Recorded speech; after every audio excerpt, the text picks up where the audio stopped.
What's up, you guys? It's Boomoo. Just want to update you guys on my first 30 days on hiring a virtual assistant. Let's see how it turned out. So as you guys might know, I just posted a video a couple days ago regarding on hiring your first virtual assistant. Now, the reason I hired my first virtual assistant, for those who haven't checked out the video, to make it very short content brief, is that I had a pipeline of many clients coming in through lead generation. So one of the things that I wanted to do, it became just a little bit overwhelming on my side on handling clients, as I get 10 clients a day, new upcoming clients, potential clients. So it became a question to me on how can I manage my time, because I always try to follow up with my clients until they give me a hard no. For those who are into sales or those who are in the follow game, you know you can't just take a ghost statement or no reply as a no. You always have to push the interaction as much as you can, not as pressure, but as being eloquently persistent to the client. So due to that fact of my policy and my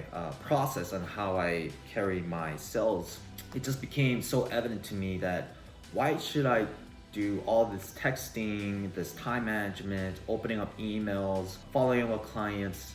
It just became a little bit overwhelming. So I hired a virtual assistant from the Philippines using Upwork. And I'll just show you guys on how my hiring process was worked, just so you guys have a good idea on how you guys can hire your own first virtual assistant in the internet remotely. So basically how I did it is very simple. I put up a post on an offer looking for a virtual assistant. Experience is not required, and I had about 20 people flooding in interested in the opportunity. So what I did was very simple. I basically texted them or chatted with them, having a conversation on what some skills they might have. And obviously what I was looking for was a person who had great interpersonal skills, great personality, and had some hard work or had some little bit of history of sales, just so they have complementary to my skills on or what I want to accomplish when it comes to hiring a position or employee at the specific case. So I basically did the same message, and you guys can see right over here as you scroll through, just so you can see the message is clear on your side. Basically, I just asked some like ridiculous objections that you probably can't overcome. So I made it very like almost impossible to overcome or try to attain the sale, but I wanted to make sure on how they were going to react to it, what kind of personality they had, or how they would respond to such ridiculousness on a certain situation. So I did that, and obviously the virtual assistant that I hired had a very cool personality, or you can say a very good, appealing response to me as a person, what I look for as an employee to work with me. So we did that. It was amazing. And I could tell she was a go-getter. She said she wanted to get on a call with me as soon as possible. So I really like that aspect of how she was an action taker and not someone who just follows instructions all the time. Very proactive on her own terms. So basically we did that, got on a video chat, just shared her what some things that she has to be doing. And I made some YouTube videos regarding training, just so I don't have to like repeat myself over and over again, since the human attention span is only 8 seconds long specifically. So I told her just to rewatch the videos. This is some of the resources that you need, and this is the text template you need if you're supposedly reaching out to the clients. So she did that, and the first 2 weeks was pretty bumpy for her. I have to say, it wasn't the most efficient way I want to run my business. Obviously, the reason being is because she's from the Philippines or somewhere outside the country, not within the Western culture. So her approach, her personality is very Eastern. It's not very firm, but it's very conservative and very nice. Too nice, as almost to say. So, because her job is to basically set appointments for me as my virtual assistant and just manage my clients and organize the pipeline. So when she did that, she said, if you want to cancel, or if you want to, if that schedule doesn't work for you, just let us know and we'll just put a better time. And that was a no-no for me. It was more like, hey, I'll give you a text reminder an hour before. Just reply to us if that's still a good time. That's something I want to do. And we did that, and our cancellation of no-shows reduced tremendously, obviously, once we implemented that. That's how I always did it, but she didn't know about it. I did show her on my YouTube video training, but I guess she forgot it. The thing about training, guys, I just want to let you know that it's very easy to overwhelm your employees for what you know versus what they don't know. So you always have to be almost hands-on with them the first 2 weeks. And there might be some things that you might not like, but always point it out. Don't be afraid to point out on things that you don't like about how your virtual assistant runs your business or runs certain things. Your job is to always correct them and make sure you give them the proper guidance as a CEO or someone who hired them, right? So always correct them. Don't be mean. Don't be egotistical, saying you know it all. This is the wrong thing. Always try to be on the same page as your employee. Imagine if you were in her shoes or his shoes. Now, I'm from an Eastern culture as well. My family's from Korea. I lived in Korea for 7 years myself, so I understand the idea where she's coming from when she says certain things, or how she replies, or how she goes about certain interactions. So I try to correct her as much as she could, but very simplify, almost give them a script, just so they have a process on how to go through your position that you hired them for, right? And make sure you pay them on time, right? Because they are expecting to get paid. They want a job, and it really changes their life a lot. What $3 a day can do a virtual assistant overseas that doesn't have the strong currency as the US dollar over here in the States specifically. So, and you're having an opportunity to change their life. The first 2 weeks, like I said, was pretty bumpy, and I had to point her out saying, hey, I like your personality. I see you're hardworking, but if you keep up the pace that you're doing and not implement the actions, what I'm telling you to do, this might not work out. And I give that a couple pointers, and she became more motivated. She became a little bit more triggered, fired up about being more proactive on her side, just to implement the systems that I gave her, and she was able to execute it very surprisingly, instantly in like 1 day. Not because I was mad, but I always gave her like, this is the guideline you should do, this is the mistake you did, this is how you fixed it. Because it's always about solving problems, right? When it comes to your business, and you always have to give them that mindset that you and them are on the same page and trying to accomplish the same goal. And make sure the mission statement's the same, right? Her and my goal is try to impact many people as we can who are interested in the opportunity of starting a business from our side. So it's always about coming in a position of understanding when it comes to employees as well. It made me learn a lot about not just being an independent person, but more being okay relying on other people with the strengths and time that they have versus what yours are. And what you have to keep in mind is that they're in different time zones, they're in a different location. So always try to be understanding about their time, and that certain things might happen, that their own family, own situation. So try to set a schedule, always try to be on contact, and always try to be understanding of each other.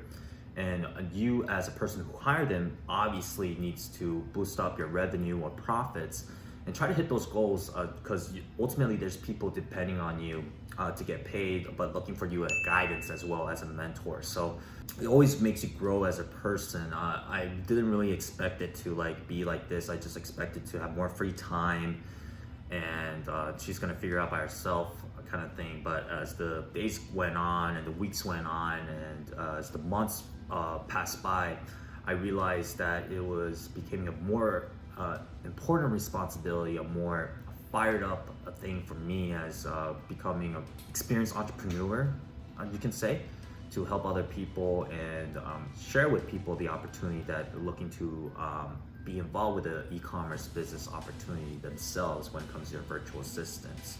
Yeah, it really has changed my life and gave a great opportunity for someone to make a change in their life as well, to learn sales skills, interpersonal skills, and also just able to be a well-rounded person when it comes to organizations, and potentially even starting her own business in the future if she wanted to, just because I always give them that freedom, right? People don't always stay with you forever. You have to be okay with that. Even your guys' selves might have some days where you're not feeling well or thinking about quitting a job, which you end up doing. So I always told her, hey, if you want to change a job or not satisfied with anything, just let me know, just so I'm clear on what I have to assess. And you have to be okay with that as a person, for those who are viewing it and are looking to hire a virtual assistant, because it's people that you're dealing with at the end, right? So not every human being is person. You have to be okay with them making decisions on their own, and you have to make a decision whether you're going to keep them or fire them on your side as well, even though it probably took a long process on your side.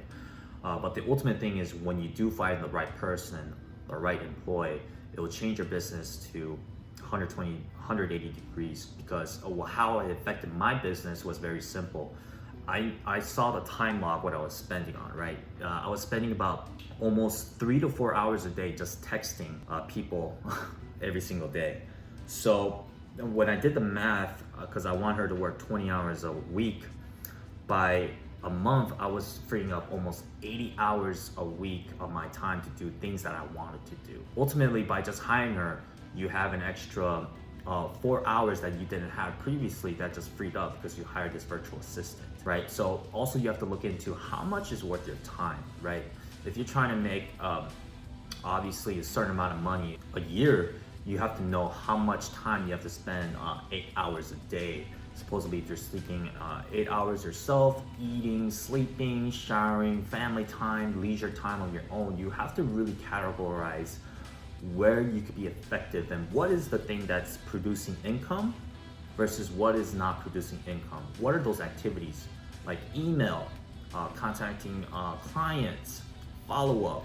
It might not have a lot of money into it, but it's a necessary need what you have to do a part of your business. So that took about 4 hours just because I have 10 new clients coming in, potential clients coming in every single day.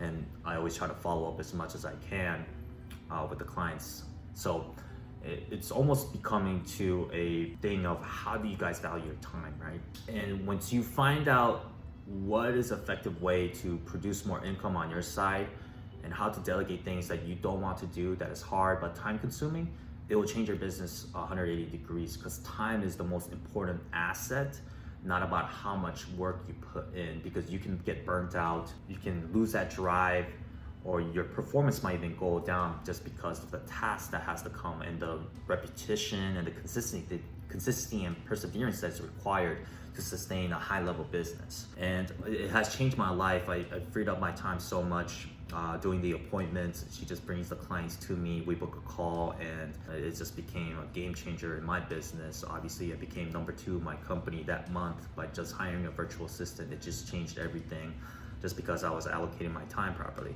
But the thing is, there's some things that might change in the future, your time as well. Like you might have to go in a family gathering, you want to enjoy more leisure time. So always being communicated, a high communication level, consistent communication level with your virtual assistant, just so they are on top of, they know what you're doing.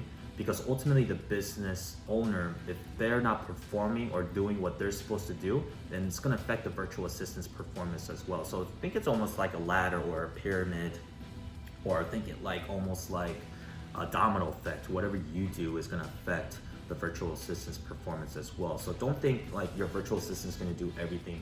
There's a reason why CEOs and executives meet at a certain time or a certain day of the month or weekly, just so they have a plan of execution on themselves and so that other employees can follow along as well. Just like how the pandemic happened, obviously these executives have to make a decision on what to wear the mask, how to run the restaurant business, if it's only carry out, if you can seat, how far can you seat away from each other, the occupancy, they have to make that decisions on their own as well as business owners. So when it comes to your business, regardless if it's remote, face-to-face, there's some things that you have to implement or discuss every single time in order to better the business or meet to the business demand on certain situations. So I hope that helped you guys out a lot. Feel free to subscribe, follow me on Instagram. Great content like this will always be coming up, so stay tuned. It was a pleasure seeing you guys on this beautiful day. Enjoy yours as well.